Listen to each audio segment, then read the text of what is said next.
I feel like I want to start with a shout out. Okay, so our August book is going to be We Are the Brennans by Tracy Lang, who is Jake's aunt. And this book is getting like huge acclaim. It was a book of the month choice this month. It's like on a bunch of lists. It's like going crazy. It's her first book. Yeah, we're gonna read it and she's gonna try to feel fun. Wasn't it on Goodreads? Like, yes, they've been doing Goodreads giveaways for it. Yeah. It's published by Celadon and it's getting like tons of press. And this is an arc. I haven't read it yet. I was gonna kind of wait and read it with you guys. Is it about Jake? I don't know. I haven't read it. It could be. No, I think it's about a large Irish Catholic family, but it doesn't technically come out until August, so we're gonna pick it for August, so everybody can get a copy. But I usually don't pick like new books for us because they can be hard to find and the library doesn't always have them, but I'm making an exception because we know her. She lives in Bend, Oregon. This is kind of her second career. She's like semi-retired and she took this MFA writing class and came out of it with this novel, like this program, and then she sold it. It's an incredible success story. It's extremely inspiring because she's like in her 50s, like second career. And yeah, I think it's very cool. And the book is getting really good reviews. It has like a 4.5 on Goodreads, which now it's very good. Okay, well, let's start. Who listened on audiobook? Anything to note about the experience? No. The accent that she was doing, okay, there was like a part in the beginning where they're describing Aiden and she's like doing whatever the accent is supposed to be, and then the next line was like, oh, he had a like hot, low, gravelly voice, and I was like, that's not what you did for it. And so it was kind of hard to like, I'm sure if I was reading it I would have like read his stuff a little sexier, but a woman doing a fake like Long Island accent was that was miserable. She tried. Agreed. Okay. That's interesting. Did it kind of take you out of the story? No, but he probably would have been sexier if I was reading it in my mind. Yeah, and a lot of audiobooks like do a man and a woman, and it was definitely like a lot of different, like in quotes things, so it was kind of hard for me to keep track of it. Especially also with the way this went back and forth, I think it really could have benefited from having a man also narrating. Agreed. Because it like I feel like compared to some of the other books, she didn't change her octave that much when she was doing the guy, that you had to like kind of pay attention to make sure you realized you were like switching narrators. Right, like him versus the sister almost was like the same. Yes, the imitation. Sister and Aiden were very similar voices. Yeah. She made the sister seem like some kind of like truck driver. Yeah. It was like, hey, stay away from her. Okay, interesting. Yeah, that wasn't. I mean, I think the sister was supposed to be more like, like blue collar. Yeah. That's maybe a little success there. Yeah. Also, did anyone else? This is morbid, but the sister kept going to Florida in the books to like check on her rental properties. And I kept thinking about the building collapse. Oh God. Oh. Yikes. Sorry. I was just it like doesn't seem like she's reading right now. I have a question. 150 people still missing. I've never listened to an audiobook, so I don't know how it works. You never have. No, but I'm wondering if like a suspenseful book like this, does she like read it faster and try when it's exciting part, or what's like the pace of the reading like for a thriller like this? Yeah, that's a good question. Yeah. She came in the door, the window smacked, like that kind of thing. Or is it just like a normal? Yeah, I think so. Yeah, I think that can kind of add to it.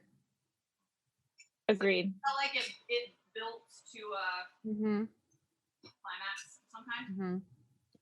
Unless you are kind of running out of time and you put it on like 1.4 speed, and then I was just gonna say that. and then you really get going. Yeah. Okay. So first question. We can do thumbs up or thumbs down. Did you like the book? 1, 2, 3. Okay. Nick and Chelsea are down. All right, we'll start with Sorry, Nick. I'm sideways too. Emily, you're sideways too? Yeah. Okay. So Nick and Chelsea, why not? Nick, Yeah. you two are. Wait, I was doing this. Oh, you're in the middle? Okay, Nick, Yeah. Chelsea, you're down. Well, this was no court of thorns and roses. I don't know.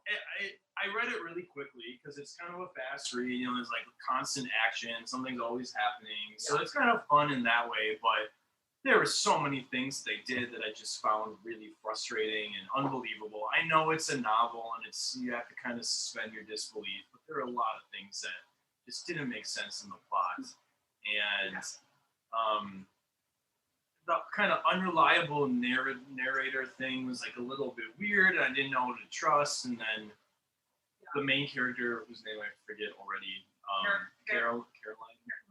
Caroline. she just dropped out of the book altogether. Like, okay, where did she go? I don't know. I kind of liked that his perspective, her perspective, and the back and forth. And then at the end, it was just like all Aiden for the last 100 pages, and I kind of wanted to know like what she was thinking and doing. That's right. It was because she disappeared. Well, yeah, like she physically disappeared, but she also just disappeared from like her side, telling her side of the story.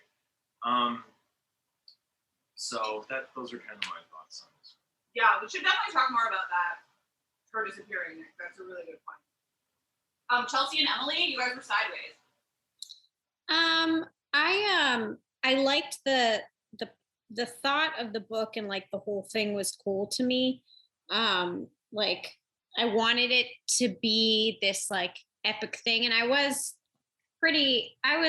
okay through most of it, but felt like the first half of the book did such a good job building like the plot and building the background of the characters, and then like the second half of the book it was just like boom boom boom boom boom, and then just like this end, and you're like, wait a minute. I just felt like it was like rushed towards the end, and they didn't have like a full. I wish they wouldn't have spent so much time in the beginning and then rushed to the end. I think they would have made it a lot better. When did this book come out? Was it after Gone Girl? Yeah, it came out like last year. I feel like there's a whole cluster of books that were like trying to be Gone Girl, and they're always leaving us like a little disappointed because they don't quite do it as well, and they have a good premise, and then they don't quite pull off that twist, that second part, the way that Gone Girl did. You didn't get one for me? I think there was even like a quote from Gillian Flynn on the back of this book, and she said, I forget what she said exactly, but I also drew that connection, like it's trying to be like Gone Girl. Yeah. I feel like a lot of books try to be Gone Girl because they're popular, and none of them really do it. Yeah, and I think it's hard to like unravel a psychological or like a thriller like that really well. But I did think that the buildup was like pretty good, and I definitely was surprised like at one turning point. I can't even remember which one, but I definitely was like, oh, I'm impressed because I didn't think that's how it was gonna go. But then everything else moving forward was like kind of what I had predicted, and the way that it was like read wasn't like a groundbreaking thing. It was like, okay, that's what I figured. Okay. So you kind of saw the ending coming, Emily? Kind of, yes. But I mean, not from like the first probably like 60% of the book, I didn't see it coming. But from there forward, that's when I kind of was like, okay, it's going to be the husband. Like the husband didn't die. Because like they started dropping it so many times that they hadn't found his body. And I was like, Kate, chill. Like we don't need to hear it 12 times in a row. Like we get it. Yeah. Hitting you over the head with it. Okay, cool. Carrie, anything you want to add to that for being sideways? Yeah, I agree with what everyone said. I also felt there was just so much potential, like especially in the beginning when there were the two different points of views. At first I was like, this is kind of weird, but then I was like, oh, this can be really good. Like if it becomes like this psychological thing. And I feel like there was so much that could have been developed that wasn't. And then I also just found the character of Aiden to be just like extremely problematic. It was like, he's kind of a tough guy with a past, but then he's like so oblivious and naive and dumb. I was like, I don't know. I just found him hard to believe as a character. And I could spot like a mile away that he actually didn't do it. So yeah, there were parts that seemed really obvious, and I kind of wanted things to be more making me think about it.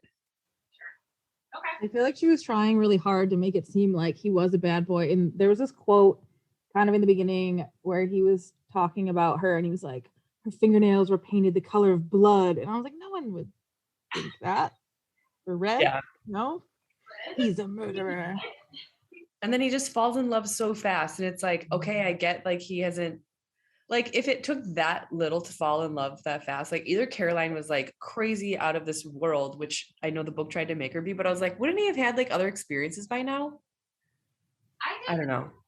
Seemed like he just had one bad experience. Yeah, just I feel like in New York, I had a couple weird experiences with guys who are obsessive, compulsive, like stalker people who clearly it has nothing to do with the woman. Like it's their own obsession. But I was wondering, like, why has it been so long since he had this obsession? Like, I feel like that character has obsessions all the time with women. I know he was in prison, but like, yeah, I thought it was weird. I was like, oh, okay, like now you're doing this again. He could have done it before. Yeah. No, listen. Well, he was so obsessed with Samantha, and then Oh yeah.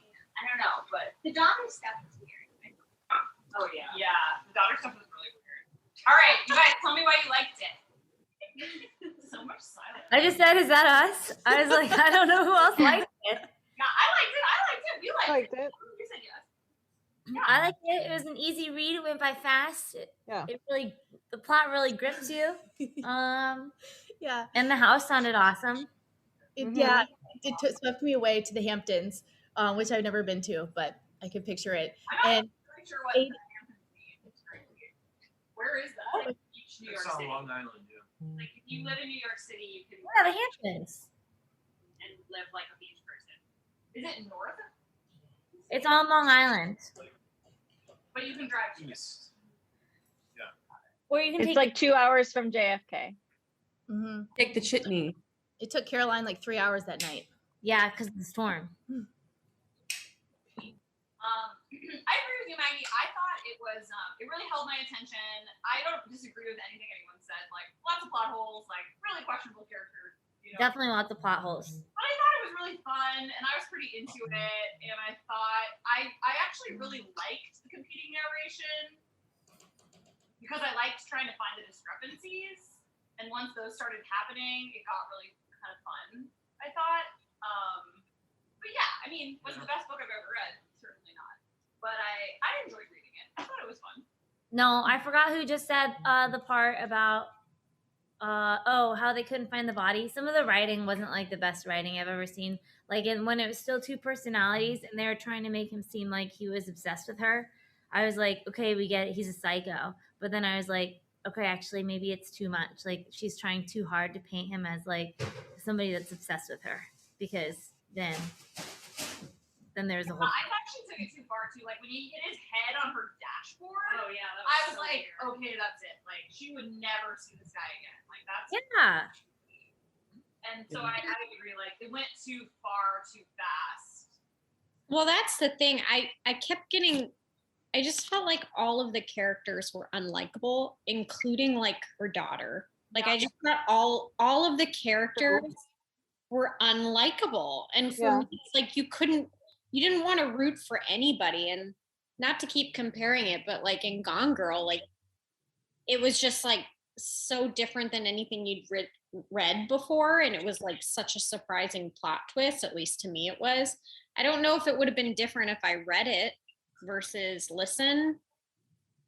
I think maybe sometimes the audiobook isn't as I agree. yeah. Yeah. Okay. I have one more comment. The part that bothered me the most in this entire book. I love this. Lay it on us. Did you pick the sections to read us? No, I didn't bring my book. But the part where I was just like, come on, is when Aiden goes to see the daughter at the dorm room.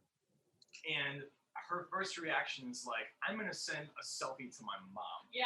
Not like post on Snapchat, send to my best friends. Like, my mom definitely wants to see this creepy guy that I just brought back to my dorm room because I definitely didn't have sex with him. Who's at least 10 years older than me. Who has a relationship like that with their mother? Yeah. I don't know. Yeah.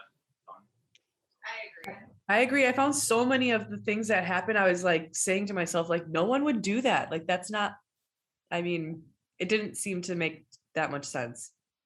I had one of those moments when he followed her to the restaurant, and it was like, there was like one throwaway line that was like, Caroline had let enough hints out that he knew which restaurant. I'm like, he knows which Italian restaurant in New York City to go wait for her at? Like, no way. Yeah, I thought the same thing. No I way. remember that part. Yeah.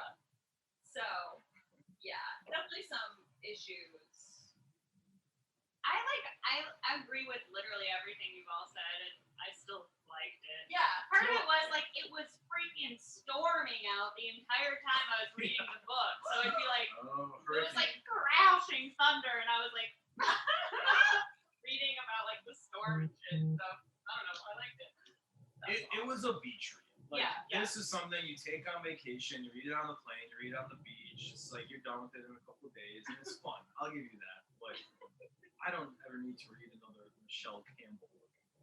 Well, also I felt like it says Michelle Campbell, best-selling author of It's Always the Husband, which gives it away. So that's what happened. That's funny. I didn't even realize that. Like this book would be an amazing Lifetime movie. If they don't already have the Oh, rights, for sure. then Yeah. it's on the way. Best-selling author of I only write books where the husband did it. Yeah, the twist thing. The like twist is on the cover.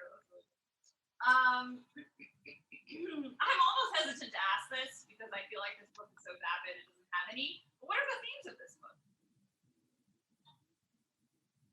Family. Deception. Greed. We got family, greed. Ooh, greed. Class. Yeah. Jealousy. What'd you say, Carrie? Jealousy. Jealousy, yeah. Obsession. I mean, sexism, I think. Like, to me, like, obsession with men and women is like, it's like, well, of course they love me. I don't know. That's my impression. Yeah, I think those are all really good. I really like greed. I feel like that's kind of at the heart of all of it, right? It's just like greediness of these people that, like, the beach house isn't enough. Like, the money isn't enough. What they have isn't enough. Like, their daughter isn't enough. She needs, like, more. Yeah, and like she's like less important than getting money. Like, oh, I'm just gonna bounce and stay in like my sister's husband's like business for weeks on end, or however long it was. I don't know. I could be exaggerating, but like, and my daughter is like suffering, thinking that I'm innocent and all this stuff. It's just I thought it was weird, but I mean that's the theme of it. I guess that's the greed thing. Yeah, Emily, I have that as a question too. I thought the daughter piece of it was a real loose end. Like, so the daughter was not in on it. She really thought her dad died. That's Yeah, everyone thought he died, and that didn't make any sense to me. Yeah. So that for me was kind of, I mean, I guess it was like, oh, well, she's taken care of because she's like with the aunt who she has a great relationship with, which they told us over and over again. But I still felt like they wouldn't just abandon the daughter. Like, what was the long-term plan there? I was more wrapped up even before that on the fact that, and then the audiobook made Hannah sound like just your worst nightmare. Mom, Yeah, it did. why are you doing this to me? Oh my God, you're stubborn. Tell me. Oh my gosh. And you'd be like, Don't even talk to me. right? But like the way she was talking to her mom when her mom's like, I didn't want to do that type of parenting, but I was like, your dad cheated on me. Like, first of all, what a little bitch to be like, no, he didn't. You're exaggerating. Why are you saying this? Like, just like, I hated her. Hello, this is Don Mike Mendoza, the host of the Producing While Asian podcast. Join us to listen in on conversations with everyone who identify from producers to non-producers who all are part of the AAPI community. There's all that and more on the Producing While Asian podcast here on the Press Play Podcast Network. Okay, so this will be fun. Let's read our first sentence. Does anyone remember it? Yeah. No. There was a stranger on the beach. There was a stranger on the beach. Beth knew it. It made me laugh because I thought about you reading the first sentences every time. I'm like, that's so funny. Yeah, there was a stranger on the beach. Really gets to the point, huh? What do you guys think of that? At least you guys. We got all the treats over here. I thought that the stranger on the beach, like, I kind of felt like she had picked the title for the book and then like had to go like force it in, because like when you think about all that happened, it's like, oh, I guess he was a stranger on the beach that she saw that one time. Yeah. But like, it's not like, it didn't seem like a recurring theme. Like, Yeah. I don't know. When she recruited him, like he wasn't really a stranger. I mean, she didn't know him well, but she knew him well enough to know that she could manipulate him. So, I mean, starting the book that way, I guess I could see how it made sense. So you would think that there was no existing connection. And then the last line, I feel like when she's like, "Oh, they like were strangers again," or something like that. Oh, yeah. It was. I totally agree with you, Maggie. I feel like it was really forced. I feel like she wrote this whole book, and then she's like, "Oh, that has nothing to do with the title." Like I have to like reference this. I forgot about that. That was the last line. Yeah. I would have thought the first sentence was mysterious and intriguing if I hadn't just read the exact same words as the title. On the cover. I felt like that ends of all the early chapters too. She was like, I would have been okay, except I wasn't. Yeah. Like, These fake cliffhangers that they are were really so cliffhangers. intense. Yeah. Yeah, they were super intense cliffhangers. I forgot about that. I do love though, like someone said this, but it is like the suspended like disbelief. Like, Yeah. like I did kind of like the gravitas of like that kind of stuff in here. Like it was so silly, but it was really fun. And like it was all exaggerated, and it was just like very moody, like characters fall in love immediately, and like they really care about each other, and this heavy, and like I kind of was into it.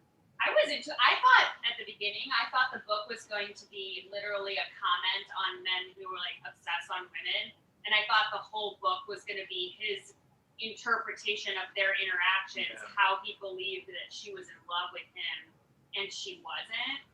So I kind of almost would have, I think it's preachy, but I almost would have preferred if it was like a study on guys who like become obsessive compulsive about a woman, because I think that exists way more than we maybe talk about. Yeah, well, even too, just like the different interpretations of the same situation from a man's point of view and a woman's point of view, like, yeah, there's a lot to play with. Yeah, like, the part in the cave when she was basically feeling like she was being assaulted, and he was like, "Oh, she looked at me and she loved me and she wanted me to touch her," and and it was just like, wow, these two people can think such different things about the same situation. I kind of liked that back and forth at the beginning, but then that disappeared. Yeah. Okay, Beth, this question is for you. Yeah. Page 53. What do you think of the sex scene? Okay, my friend Catherine here doesn't know this, but yeah, typically I get way too drunk at book club and read the sex scenes. But I drove here today, so I can't drink that much. But you know what? I thought it was kind of hot. I was like, all right, like, I mean, you don't remember it? They did it in the shower. They did it more than once. The one thing I got a little bit worried for her, though, I was like, I'm 34, and if I drink too much, like, it's the end of the night. And she was, like, wasted and still, like, had very, like, good sex. Yeah. Which I'm, like, highly unrealistic. That's very unrealistic to me. Like, I would have been barfing everywhere. Like, it would have been nasty. He would have been like, please take a shower first. I don't know. But how about the part where they said that they did every single position that you could think of?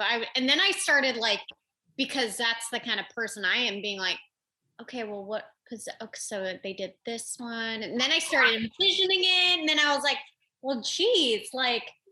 And then I started thinking, just like medically, like that has to get uncomfortable after a certain period of time. There's like, he said that they did it until he went raw. Yeah, like that word. Also, then they had sex after that. So like, I'm just concerned for the skin health on their genitalia. Did Caroline fill in her husband on like all of these details? Like in order for the plan to work, maybe they could have just like had sex a few rounds, not like 20 rounds, you know? Or like she had 3 orgasms in the night. And I was like, and then 3 orgasms in the morning. And I was like, geez. Caroline's really taken one for the team. Literally. It was so unnecessary. Yeah, Especially I found it cringeworthy. Some parts to me felt like really forceful, where I found myself like actually cringing and being like, "Oh, thank you." Yeah. But maybe she wanted to be dominated, so to each their own. Did you guys like the wizard sex in that other book better? Elf sex. Elf sex. oh my gosh. Wait, when you do that, Brooks, it just sounds like you're like trying to mimic sex sounds. Oh, really? I just was reading the book. That's what I thought you were doing.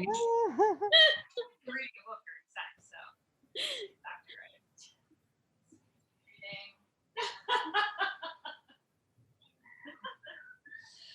Okay. Yeah, that's such a good point. Well, I mean, I guess like her whole thing was like making it believable, right? So she like needed this guy to fall in love with her actually in order to get him to do what she wanted him to do. Like it was part of the manipulation. All the sex. Don't you think? I feel like he was into her already. But like that just put the cherry on top. He was like, "Oh, she wants to bang like 10 times a day? Great." Right. I just got out of prison. Yeah. I'm so horny. Even though he's like a She, hot she's bartender. feeling like her husband has a mistress and so she's got to like get revenge. Yeah. How much younger was he than her? 16 years. Yeah. Nice. It was like the same age as like between him and the daughter or something, right? Yeah, almost. He was like in the middle and they were. Ew, when he was like, "Oh, I'm gonna be her father-in-law," I was like, "What? No, you're a stepfather." Like, I was like, "Ugh." Yeah. Was anyone else casting the movie in their head? Yes, Nick, you took the words right out of my mouth. So I was going with Jennifer Aniston, or like she's kind of the right age. She's attractive. So right? See, I was gonna go either her or Charisse Theron. Ooh. Oh, Oh, She is beautiful. Yeah. Gorgeous. But also I That's thought being evil. She, yeah. Who? She's kind of the right age. She always plays those like hoity-toity, like I wear all beige, like you know, like cashmere mom things. Laura Dern could be the sister. Oh, yeah. Uh, Kill Yeah. her. I don't think she's trashy enough. I Right? could be. She I needed to think be. Laura Dern can draft. I think she can do anything actually. Yeah. True. Who would be Aiden? That was, I had trouble with that. I don't know who like the young actors are now, but I like, is Robert Pattinson a little too old? He's kind of got the bad. No, Robert Like, Pattinson. he's got the That'd be a good one. He's not. Zac What Efron. about what about the guy from that show You? He's kind of like creepy, dark hair. Oh, From Badsy. Just Zac Efron. go straight to Zac Efron. Efron, for sure. Oh, Zac Efron. Yeah. Yeah. Who's I'm that? into Zac Efron. He's hot. He's so hot. Shia LaBeouf. I don't know. Shia Oh, LaBeouf. God, No, he's not hot enough. no. Yeah, But he looks like he's been to prison though. Yep. Trash panda. That's what he looks like. He's like wearing a leather jacket. You know? I don't know. That's what I picture. straight to Netflix. It has like a lot of like pins on it or something. Like The pieces of flair. yeah, Six Aiden with like Danny Zuko for grace. Thank you. Yeah. I love you. I love you. I love you. So I didn't. So the first part that I thought like, okay, this isn't working, is The first part. the first part is on page 106, where she like meets up with Jason and she like crashes the dinner at the Italian restaurant, and it's literally just like, to my intense relief, he opened his arms and I walked right into them. When Jason and I returned to the table 15 minutes later, we were holding hands. I hated that. Your mother and I made up. And then that's like all the information we get. And it was like, what? Yeah. That's a Yeah. clue, I guess, later, I guess, right? but it's like in the moment, it's like, how did that Yeah, happen? yeah. I really wanted more of It's there. like a 180. Yeah, I think it was all a ruse in the end. This point in the book, I feel like we were really on her side. Yeah. Yeah, for sure. Her perspective was the dominant one, so it was really weird that they just picked up and we didn't hear what happened or like how he had convinced her. Well, but he'd taken all the money. But I feel like you don't just get over that. Like, if your husband cheats on you really visibly in front of everyone you know, and then drains all your bank accounts, like, that's not a 15-minute conversation outside of a restaurant. Well, she was or we think she was, like, obsessed with how she looked to everybody, which I know people like that. My mom is kind of like that. Like, my mom would rather, like, do, like weird illegal shit than, like, look bad. Do you know what I mean? Like, she was so obsessed with, like, nobody can know that I slept with this guy. Of course, none of it. Yeah. So for her, I think she would do anything to be with her husband because that's the normal thing, right? Yeah, I just felt like it was missing. Like, we needed a few paragraphs in there at least to tell us something about what had happened in the reconciliation. Wait, so if it was a ruse the whole time, why even like manufacture that they get back together? You know, like they were okay, so they like separated. I guess I'm confused because then she kind of knew about all this like Russian mobster stuff the whole time, right? She did. So I think she was trying to fuel Aiden, right? Like, oh, I see. Oh, as motive. and he'd be like, well, he's bad for you. Don't you see this? Like, I want to protect you. I want to take care of you.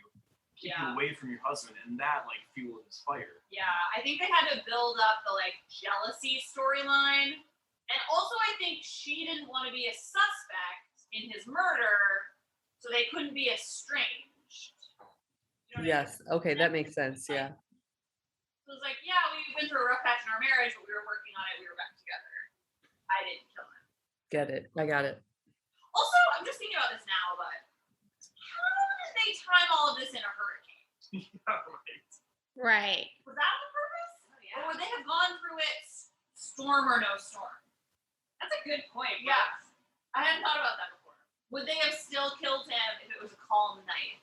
Okay, page 120 I marked because, this was the first time. So we had started getting some kind of like little inconsistencies in the two narrations. And this was the first one that made me be like, hang on, what? And kind of double check. And it was the head thing. And so he says, he leaves her a voicemail and says, I followed him, your husband. The bastard got wise to it and slugged me. That's why my head was cut up last night. Did he say anything to you? Give me a call. That was the first big difference that I noticed where I was like, okay, somebody's lying. Who is it? Did he hit his head on the dashboard or did the husband punch him? So that's when I started to get really like, okay, who's truthful here? Like, what's the story? Yeah, I got that way in particular once the whole like her spending the night at his apartment, it just got like the stories were completely different. Like apparently like his version was they slept together in the bed and they cuddled and yada yada. She asked him to kill her husband, but like that's not how she said it. Yeah, I started to get the impression that he was like crazy and like seeing things and hearing things. Same. That's what I thought. So she invented the gun, like pinned it all on him. Or she put it there? No, I got the impression the gun didn't come out until the night he got shot. So when she said in her chapter, I saw a silver gun in the drawer of the nightstand or whatever, she was just lying. Yeah. She was trying to place the gun on him. Also, when she touches it, people in movies are always touching guns. Yeah. If I got a gun, I'd be like, okay, I'm Yeah. never touching it. Yes. Like, people in movies are always like, oh, look, a gun. Oh, I wonder if it's loaded. Let me lick it for a while. Like, Yeah. it's so dumb. She finds a gun in his apartment, she picks it up. No, you would not. I can just I mean, some people are dumb. Yeah, and it's like glinting in the light in this dirty hotel room. You're obsessed with Jennifer Aniston. She would be perfect. She is. She's perfect. So who were you guys more apt to believe, like, story-wise? I believed her for a long time, and then I thought that I forgot when I thought it was sketchy, but I just like had a feeling because I read books like this a lot, and I was like, I think that they're making her story a little too believable and his a little too unbelievable. Agreed. The majority of believe her. on her team, probably maybe half of it. Yeah. Team Sorry, Caroline. Carrie. A couple points in this book where I thought, wait, is she what if she turns out to be the liar? Yep, same. I didn't, like, I was convinced otherwise, like, for a couple chapters. Like, no, she's... So that to me was very fun, because, like, I did have a couple moments where I was like, no, I don't really know, like... Yeah, like maybe she had a psychological issue and like was hallucinating some of these things, but that was clearly not the case. Yeah, I felt like I was reconvinced it wasn't her during the like confession part in the police station, and then they lead her out and he kind of attacks her. Yeah, like I was at that point kind of like, okay, maybe she isn't the mastermind, and maybe she's also getting beat out by powers outside of her control. Like she did seem really innocent at that point. Also, the part when she disappears. Scared, yeah. I was like, okay, she's super guilty now. Like, why would you disappear? Same. Like, this guy killed your husband and you're not gonna, like, testify against him. Also, like, what was their plan? Why didn't they were just gonna live at her sister-in-law's husband's trucking facility? Like, what? Yeah, I think we need a sequel. And there's some line in there like, well, I had a hot plate. Did you catch that? Yeah, It's like, a hot plate. yeah. So on page 133, Caroline goes to the police and, like, try to tell them that Aiden is stalking her. And I just wanted to talk about it, like, how realistic do you think? Obviously, we don't really know if this actually happened, I guess. Yeah, she came to her soul cycle class. Or she could have gone and done this. Like, how realistic was the police response to this? Do you guys think? Realistic. They basically tell her, like, we can't do anything. Yep. I feel like that was pretty real. Yeah, I've experienced that firsthand where they're like, unless there's like a real specific threat, they're like, sorry. Yeah, I kind of thought that too. It seems accurate to me, but if the whole point of going to the police was to create a record that he's stalking you, you're lying about it anyway, just say, yeah, he threatened me, right? Right, just lie. Yeah. Yeah, because there hasn't been any actual violence yet. I'm worried there might be, but so far it's just stalking. But then maybe they'd like go arrest him, and she didn't want that. Yeah, I think that she was really smart, and she just wanted to have a sort of like solidified like precedent that she had complained verbally, so that they would like maybe know, well, we didn't take anything down, but she did complain about this, like to give it history or something. Yeah. Well, I tried, but the police wouldn't do anything. Yeah. But literally, like any of my, I'm not trying to like be super weird or anything, but anytime I've gone to the police for anything, they've said there's nothing they can do. Like, I literally like had my bike stolen in a very specific time in a very specific place, and like there's nothing they can do. Like it's so like none of that really surprised me. Yeah. So when did you guys figure it out? Did anybody not figure it out and was totally surprised by the twist at the end? I never see any twist. Okay, cool. I consider myself a smart person, but I never see any twists coming, and I'm always like, my only flaw. But yeah, I was surprised. Okay, so everybody else figured it out. So when do you know when you figured it out? I just thought it was too weird that they couldn't find a body. And then when the neighbor said that she saw 3 people walking, that was it for me. That was when I was like, oh, okay. Oh, Yeah. When she said she saw 2 people carrying another person, I was like, Yeah, so what do we think they were doing in real life? Like, I don't know what that meant. Meg asked me, and I was like, I actually don't know why there were 3 people carrying another person. Well, so it was the husband and Caroline, Jason and Caroline, carrying Aiden. Because he was passed out on Ambien? Yeah. And so they put him in his truck, they drove him to like the beach or wherever they were in, and the body had been dumped. And then they skedaddled, and he woke up in his truck covered in blood. Got it. Okay. Also, when they say that part, they like connected how many cars were there. So they were like, I forget how they said it, but they were like, if Tommy was there and Aiden were there, like, and then they were talking about the third person. They were like, the third person in the way that they were driving. That's when I figured it out. Yeah, because there was no, like, the police car wasn't there. What do you guys think about the police chief for letting him go? He loved his little brother, that's for sure. Yeah, it was kind of sweet. I know. I wanted to actually not like Tommy because he seemed like this big boisterous police chief that like comes and gets free drinks at the bar from his brother, the bartender, and like regales all these like heroic stories. But then it turned out that he was actually like a decent guy, and I liked him. I have a question. Do you guys think that Aiden, like, it's his fault that that guy died? That his friend Mike or whatever died? Or not Mike, the other kid. Like, do you believe, Aiden, that he was in self-defense and he hit the friend and the friend hit the or like, do you think that Sounds Aiden went- believable. Yeah. I believe him. I feel like really, really unfortunate bad luck things like that happen. Yeah, I believe him, and I feel like at the end of the story, Aiden's like a believable person, right? Yeah, Like I think he has he a ends good up heart. being like the protagonist of the story, more or less. But he's Yeah. psychopath. Like, yeah. He was like obsessed with her. Like, made a lot of really bad choices. So he's like a believable psychopath. Yeah, I believe that it was an accident, but I also think he was shitty because he never really took responsibility for it. Like, if I made choices that resulted in the death of my best friend, I would never forgive myself. Like, I would be, even if it was an accident, like, I would still consider it my fault. I don't know. Like, he was like really like whiny, like, my life got ruined by this. I'm everything's bad. It's like, well, I mean, you got into a fight with someone and he died. Like, that's Even if pretty you bad. didn't intend for him to die, he Right. still died. Like, it was still like, these are the consequences of your actions. You've lived with them now. And he was like, didn't want to have that, which I found annoying.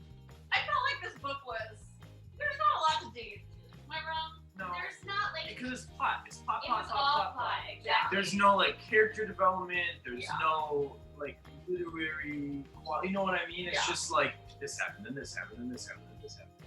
Yeah. So it's like, which is fun to read, but there's It didn't seem that different to me from like the Harlan Coben book we read. Like, maybe it's just mysteries of the genre, thrillers or whatever. Like, well, you read a lot of that stuff.